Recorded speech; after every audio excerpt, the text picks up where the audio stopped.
You are listening to Fantha Tracks.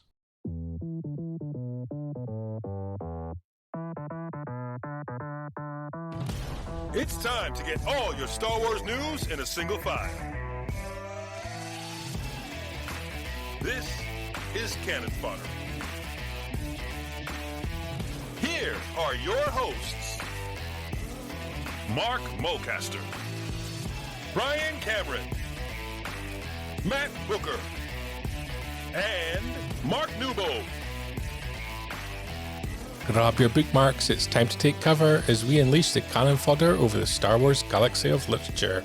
Canon Fodder is the home on Fantha Tracks Radio for everything Star Wars literature, from comics, books, magazines to part works. We delve below the depths of the covers as what is new in Star Wars literature, analyse it and give it our honest assessment. We cast our eyes to the future and see what releases we can't wait to read, look back at classic releases, meet and talk with the talent creating the content, as well as discuss the latest literature news.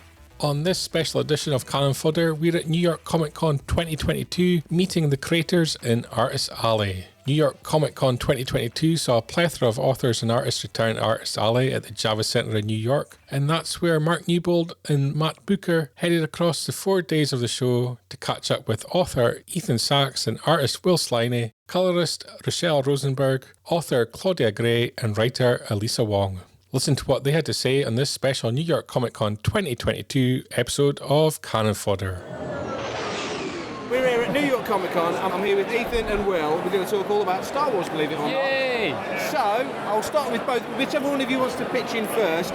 What was your first experience with Star Wars at all, as a kid, as an adult, wherever you started? So I have to age myself when I say this, but my first memory ever is being a 4-year-old in a New York City Times Square theater, seeing the original movie as a 4-year-old, and my father passed away in 1995. It's like he's still there. Like, the memory is so clear, and it changed my life. I've had the opportunity to tell George Lucas, and he did not find this funny, but I did tell him that had I never seen Star Wars, instead of growing up to be at that time a journalist, I might have been a successul business person. So thank you, George, for he didn't find that funny either. So I got it. he found it as funny as Will found it. Yeah.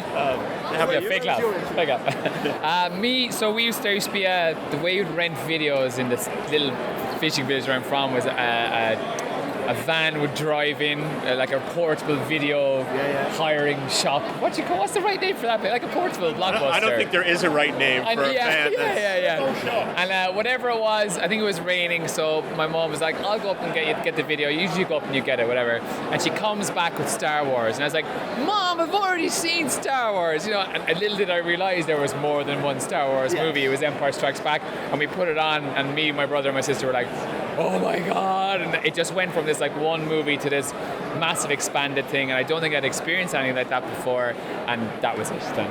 And so presumably, I mean, it's an obvious question, that magic has stayed with the pair of you ever since? No, we just phone Star Wars stuff in. Like it's he's like emotionally 5 still. He has not grown up at all since that. Whatever you're doing, it's working. No, of course it is. And like you grow up playing with these toys, and then all of a sudden, if you grow up and you can continue playing with those toys for your job, it just happens if you break one of the toys, that's canonically what happens with it. It's an amazing thing to be a part of. Quick question: Palatoy or Kenner? Say what? Palatoy or Kenner? You are losing me, because I was never understood that when I was younger. So that was a side of Star Wars that I didn't get. You're well out of it. Yep. It's a deep, dark rabbit hole you don't need to go down. Probably. So, when you two guys got together you've done multiple projects now. Yeah. Which was the first one, and how did that come to Galaxy's Edge was the first one we worked together on. And it was a really challenging one, because more challenging for Will than for me, because he had to draw a place that wasn't built yet.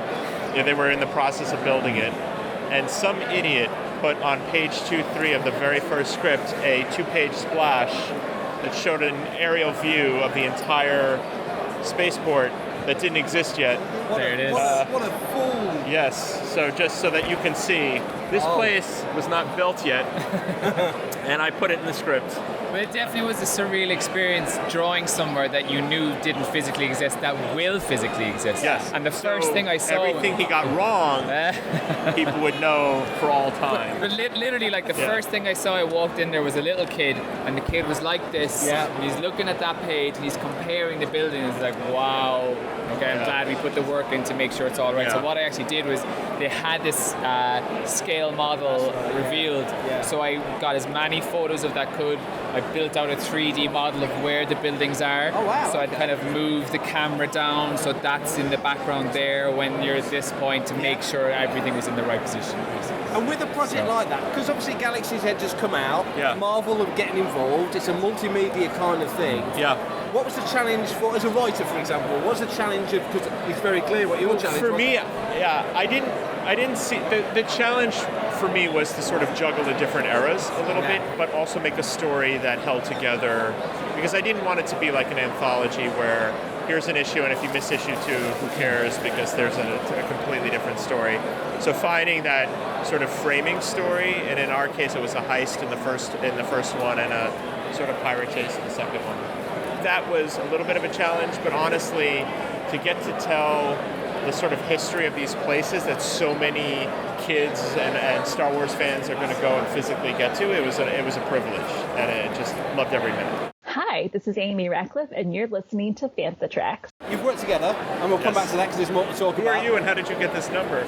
Sorry. Yes. No, we did. Yeah. But you've worked individually as well. Yes. Ethan, Bounty Hunters. Yes. As a fan of 90s Star Wars, Bounty Hunters absolutely makes me smile every month. Well, that's great. How much fun has it been for you to dive into that era of, that kind of vibe of Star Wars, if that makes sense? It's been such a blast for many reasons, like one of which is we get to play with these characters that are both iconic and at the same time kind of free from some of the constraints of some of the sort of bigger legacy characters.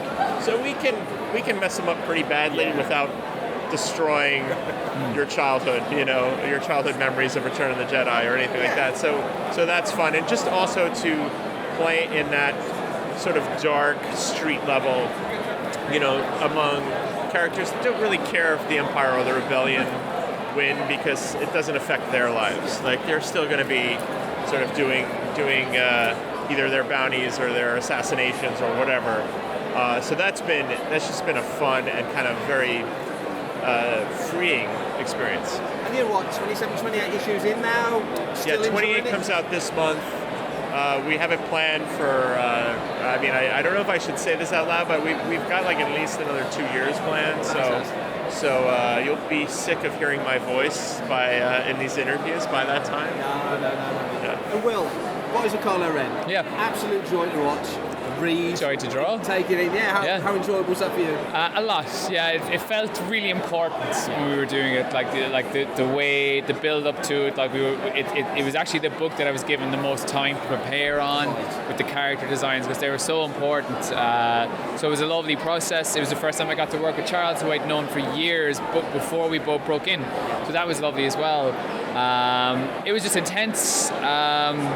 It was a really visceral story, I guess, as well, and it really got to bring a lot to a character that's so pivotal to Star Wars, I guess, and I feel a big, strong connection to that book, definitely. Yeah, and because of that, because Kylo, a lot of the sequel trilogy characters haven't been fleshed out as much as they will be over time. Yeah. Was it enjoyable to just get a hook on that character and go for it? Definitely, and the characters we got to create, like you see Ren now popping up in other books as well, and Christian Slater plays him in the Halloween story, which is awesome, little things like that, how that world from that book is spreading around the place is awesome. It's the same with Galaxy's Edge and stuff. Like, you never know these characters that you create, you'll never know where they'll pop up. So the 3 characters we created for Galaxy's Edge started appearing in other books as well. And it's awesome to see even just other artists draw these characters and where they go and where they end up. And yet it all works, it all interconnects, it all fits together, and both sides of that are really good to be a part of. You could say that Galaxy's Edge was a tricky assignment because of what it was, and then Halcyon Legacy equally, but they brought you guys back because you did such a good job on the first one. What was the trickiest element of making that work as a project that stands on its own? I mean, I think, to be blunt, where we boarded the project, there wasn't as much ready for us to see. You know, they were still casting like some of the actors as an example. So once again, it was harder for Will than for me. So really, it was not challenging at all for me. It's easy to draw a corridor of a ship. It's hard to draw the corridor of a ship when it doesn't exist yet, and it will. So of course, there's balancing stuff like that, but that's part of the project because they're working as hard as they can to build this and make it the best they possibly can. So of course, it's going to evolve and change, and it's based off of all of this incredible concept art. But then the builders are making it bring their own part to it as well, and then it's our job to really make it fit into that world because there are going to be so many. I think Galaxy's Edge and Hailsail Legacy will sell forever because kids that are in those locations are going to want to read those stories, and you want to make sure that they work.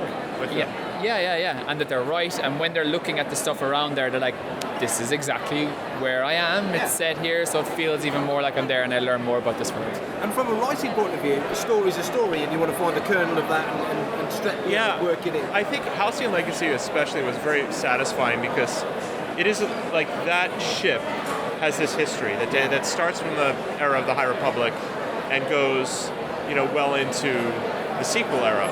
So to be able to tell essentially 6 eras, that was amazing. And we also got to kind of cherry pick the characters we wanted to tell, to get to tell an Anakin story and then to get to tell this weird heist story with Lando and Hondo. I mean, it's... it was the first story that went past through all 5 different eras of Star Wars, wasn't it? Like, that was amazing to do, Yeah. And given you're both doing other things as well, obviously, but given that you've got over... separated now. I was going to say air quotes. I used to do podcasts. I can actually do air quotes. You've got over the hurdle of these... what could be tricky tasks of bringing these into comics? Would you enjoy another Galaxy's Edge? Would you enjoy another House of They're just going to have to expand the theme park, aren't they, to give us another story to play in? So I've no problem with that. We originally had, before the Halcyon, we had an idea for a sequel to Galaxy's Edge. I mean, we, first of all, the sky's the limit, literally and figuratively. Like, we could easily tell more stories there. It's a very rich setting. Yeah, you've been there, haven't you? Like you feel like you're in that world. It's just amazing. They brought us over before it opened. So I being an Irishman, I went to the bar. I was the only person in the cantina. And I could, Bay 9 at 8:30. Pretty much, and just drink. Is that what it's called now? It's what's the bar called? The cantina. This cantina. Yeah. And I was just kind of sitting there and just was like, I guess I'll have another drink then because that barman looks bored or whatever. And it was just so surreal being in that place by myself. Just kind of, this feels like I'm actually there, And we got to do the Falcon and all that. We got a preview of Resistance. Probably. So we got home. So he punched it. Oh, no, who punched it? Did you punch it? Yeah, you did. We do have another idea for a story for Galaxy's Edge, don't we, Mark? Oh, here we go. So you've heard this. You've heard this hashtag, this bins up into hashtag. Of course. How could we not hear it? It's everywhere. When the trade comes out. Well, we have pitched the idea since it was brought to us yesterday. We have pitched it to Marvel, and we were both fired. Okay. Yes. So our run on Star Wars is ending. So now you can pick up my new image book called Hell to Pay, which comes out next week. I can't do Star Wars anymore, but I brought Charles over for it. They threw our career in the bin. Our career went in the bin along with the bin. We tried to do a varied cover with just the bin on, just the bin on the front, and you could literally put rubbish through a hole in it and everything, but no. I believe the editor's exact words were, "This script belongs in a bin." Yes. So I thought I nailed the assignment. So we should just stick to covering news and leave you guys to do the Stop ruining our careers. Okay, that sounds fair. Well, on that note, thank you so much for your time. Thank you for having us. We're fans of your works. Thank you. Yeah. Hello, I'm Dennis Lawson, and you're listening to Fantha Tracks. So I'm here with Rachelle. We're at the Artist Alley at New York Comic Con. We're going to talk a little bit about your work on Star Wars. Okay. First things first, and I ask this always to everybody, where was your entry point for Star Wars? What was the first thing you really remember of Star Wars? I was raised on Star Wars, so gosh, I'm going to age myself at probably 6-7 years old, watching the original at my grandma's house every time I was over there, watching Star Wars.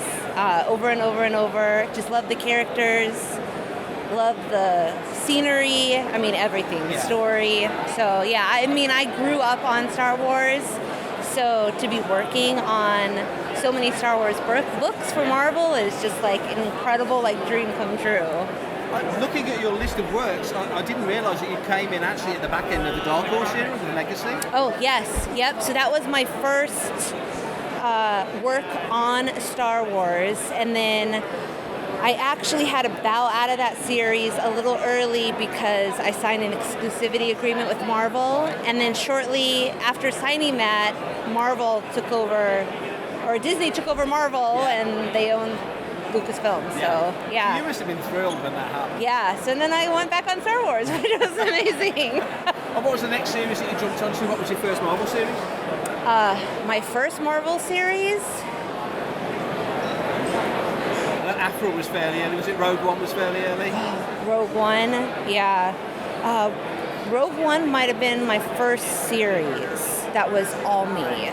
Because a Star Wars movie adaptation is always a big deal, like a Star Wars novel adaptation. Yeah. Did you feel the pressure of that? Was that a good pressure? Yeah, what's kind of nice about the adaptation, so I'm doing Mandalorian right now also, is you have the movie and the films to kind of go off of. And so what I did was I bought like all the art books on like Rogue One and The Mandalorian and kind of use that as inspiration because the art itself, aside from the films, is just absolutely gorgeous. I mean, anyone that's seen The Mandalorian and the end credits of all the art, it's absolutely beautiful. And so I try to use that as much as I can.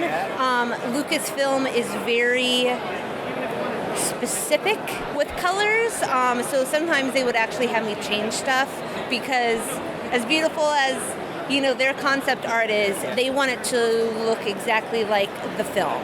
So even if the concept art has like this beautiful orange sunset, they want blue skies. So when you get onto something like Dr. Afra, which is an original, presumably you've got more scope, because that comic's always been known amongst many things for just the vivid nature of it. It's a bouncy, energetic comic, and the colours match that. Yes. So Dr. Afra is actually a lot easier to work on because of that. We have a lot more freedom, I feel like, even with the storytelling. And so the colors also have more freedom. I can get more comic booky, I guess you could say, with the colors. I don't have to stay so true to the Lucasfilm Star Wars color realm. So You enjoy that? Yes, I do enjoy that. Yeah. Because you've done other work, I can see behind you, you've done other work for Marvel, and obviously that's very much in the comic realm. So is that an aesthetic you enjoy? I feel like there should be some artistic license when working on any of the comic books.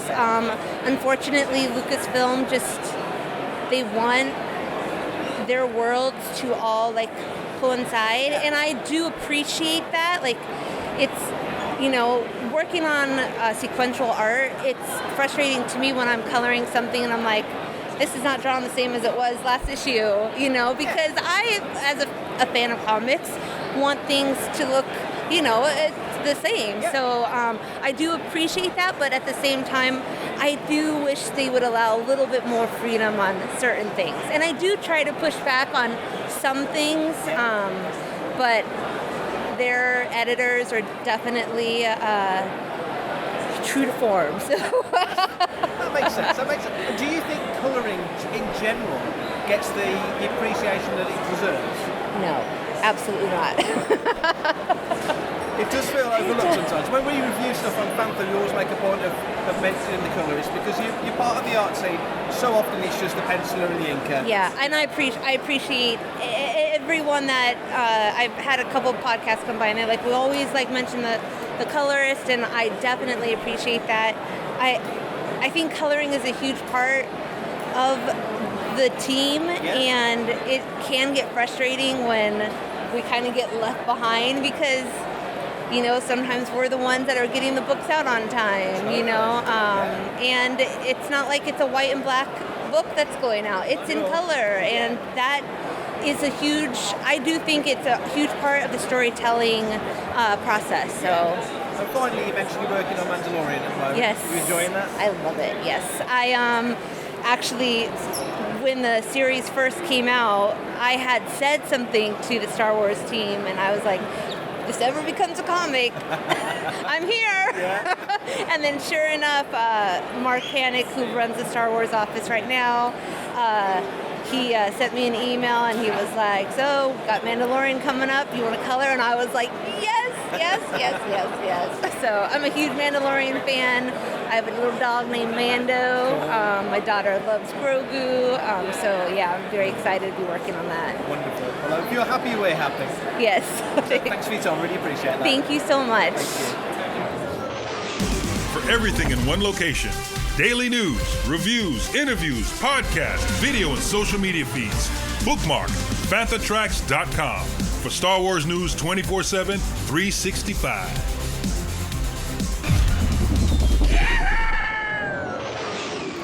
So I'm here at New York Comic Con. I'm here with Claudia Gray. Hi there. How are you, and how's life going? I am great. The convention has been fabulous so far. I saw one of my favorite cosplays I've ever seen. What? Yeah, this person, she was not dressed as a Valkyrie. She was dressed as Bugs Bunny dressed as a Valkyrie. That's different. That was fantastic. I saw the big white gloves and I was like, oh, fabulous. Fabulous. Is that one of the things you like? Because you get out to a lot of shows and see different people and different things. Do those kind of memories of like weird, quirky things, they're the things that stick in your head? A lot of times, yes. I mean, it's really amazing. I was a fangirl who wrote a ton of fanfic for years and years and years. So it's not like I don't know how creative and active fans are. But with the cosplay, you really see in that one moment, like how much craft is involved, how much careful, some of them are just so beautiful and so spectacular or so funny.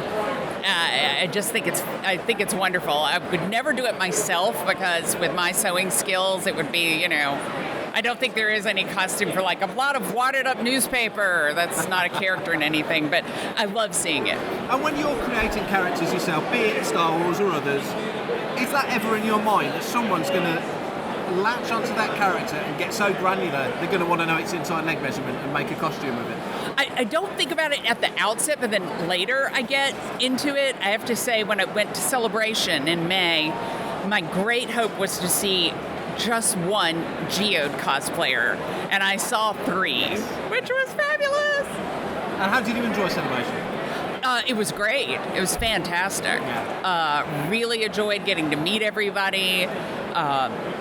Star Wars Night at Disneyland was pretty spectacular. It's like, yes, I will ride the Haunted Mansion for a 3rd time. Watch me go. But yeah, it was great. I very much hope I'm going to get to go to London next year. Well, we hope you get to come over to London. Yeah, that would be fantastic. And obviously, we can't talk about too much because we're in the middle of a convention. There's announcements to be made and blah, blah, blah, blah, blah. Are we all looking at, have we got some really cool stuff to look forward to? That's the best way of putting it. You do. It's not going to be in 2023. I'm just doing the Phase 2 one-shot comic for 2023. I had other projects that I needed to work on. Yeah. But I will say that some of the Star Wars stuff that I'm going to be working on for 2024 and 2025, those are some of the projects I've been the most psyched to do out of anything I've done for Star Wars. So that's my teaser. We'll take that. We won't push it any further. That sounds perfect. All right. It's always a joy to speak to you. Oh, it's great talking to you too. Thanks again. Hi, this is Julie Dolan, the voice of Princess Leia, and you're listening to Fanthatrax. It's your only hope. So we're here at New York Comic Con. I'm here with Alyssa. How are you doing? I'm doing well. My voice is completely shot because it is the last day of Comic Con, but I'm having such a great time. It gives you that husky Barry Whiteness about you. That's kind of cool. I mean, I love a little mystery. What can I say? So how's the event been for you? Has it been a fruitful weekend? Mm-hmm. It's been so good. It is, like I said, it's my first Comic-Con, and I wasn't expecting anyone to come see me, but people have been coming, and it's been so lovely. They've all had lovely things to say about Dr. Aphra, and just, it's been great. Aphra, it's been going for a few years. It's on volume 2. You've been on the issue for, how long have you been on Aphra for now? Oh, geez. I've been on since the start of Volume 1, which is, I want to say it launched in 2020? Yes. May the 4th, 2020. That was it. And are you still enjoying it? I mean, there's a lot of story, a lot of ground's been covered already. We've got, as you mentioned earlier on the panel, we've got the whole Spark Eternal storyline going on, which is increasingly interesting as it develops and goes on. You must be buzzing with what you've got to play with now? Yes, I love it. I love Afra, and I love weird archaeology. So getting the chance to do more of that, Lucasfilm has been really encouraging, and they've just been so willing to let me make up all kinds of strange stuff. So the Ascendant, the Spark Eternal, all of that stuff is brand new, and it's been crazy. I'm having a great time, is what I'm saying. So, one of the key components of Afra as a character is when it started, when Kieran Gillen was working on the title, it had that Indiana Jones vibe. He threw all the Archangel, all the little quirky things in, and that's become such a key part of the character. You've just kind of said it, so I'm asking the question you've already answered in a way, but you dig that archaeological aspect of the character. Oh yeah, absolutely. Like every time we get to pitch a new arc, I'm always like, let's get weird. Let's do weird artifacts. Let's go on some weird like Indiana Jones adventure. And I mean, it's my favorite thing, so I love it. And creating new mythology, creating new scenarios, situations, planets, loads of new planets. Yeah. It's all part of the Star Wars mythos that other authors 10 years down the line might visit a planet that you created. That must be a buzz. That is crazy. Like, the idea of people using the stuff that I'm building is amazing. And, like, without giving you any spoilers, I will say there is some stuff in the Afra comics that might pop up in some of the other books very soon. So, yeah. So that's something to definitely look forward to. Obviously, in terms of representation, Afra is a very important comic. Clearly, that's important to you as well. Yeah. Oh, yeah, for sure. Afra is incredible. I mean, she's such an interesting full character. She is, she's Asian, she's queer, she's a woman. She also doesn't have to be good or like a paragon of like moral behavior. So I love that she's a disaster person who's just a hot mess inside. And I personally find that very relatable. But I think the cool thing about writing this book, too, has been the chance to create all these new characters. And like our cast is pretty much all queer. And that's so special. I love it. And earlier on in the panel, you were asked to describe, what character, and you said Jawa, and explain why. That just so lines up, the way you describe that so lines up with what Shelley's about. It really made me smile. Yeah, I love Jawas because they are little trash animals, and I am also a desert trash animal. But if you were to ask me which character in Dr. Afra I think I relate to the most, is actually probably Just Lucky. He's very loyal to his family, and he's very put upon. And I don't know, his sense of humor is secretly my sense of humor, but filtered through like kind of moody boy. So yeah. And Afra's not the only thing you've got going on. Can you let our listeners know what else you've got on at the moment? Of course. So I have, I just wrapped up a run of Iron Fist, and that's been really great. We've got a brand new Iron Fist who's taking on the mantle, and that's exciting. Danny Rand is still around, and he's involved in the story. We have to read to find out how. And my first issue of my brand new Deadpool run, which is an ongoing with Martin Coccolo, colored by Niraj Menon, is launching next month, November 2nd. So when the recent announcement of Hugh Jackman coming back as Wolverine and we're getting Deadpool 3, we knew we were getting Deadpool 3. You must have been jumping up and down on your sofa. Oh my God, I was so excited. I'm so happy. I don't think I've ever told anyone this before, but when I'm writing Deadpool, I read all my dialogue aloud as I write it. And when I'm writing Deadpool, his voice in my head is this like horrible, unholy mix of me and Ryan Reynolds, which is... It's bizarre and it's great, and I'm sorry for anyone who... But yeah, I'm excited for Deadpool. It's going to be fun, it's going to be weird, and it's going to be gross and romantic, so it's my favorite. Awesome. You've got a lot on your plate. We really appreciate you giving us some of your time. Hope you enjoy the rest of the con. It's nearly finished. It's Sunday now, but thanks for all your time. Oh, Thank you so much, and thank you for swinging by. Thank you for joining us for this special edition of Canon Fodder. For more Star Wars podcast content, be sure to subscribe to Fantha Tracks Radio on your podcatcher of choice. Subscribe to all our social media at links.fanthatracks.com. Be sure to be checking out fanthatracks.com daily for all your latest Star Wars news. And you can also join us live on YouTube for Good Morning Tatooine every Sunday evening at youtube.com/Fanthatracks TV. Coming up next on Fantha Tracks Radio, it's Collecting Tracks. Thanks. Yay.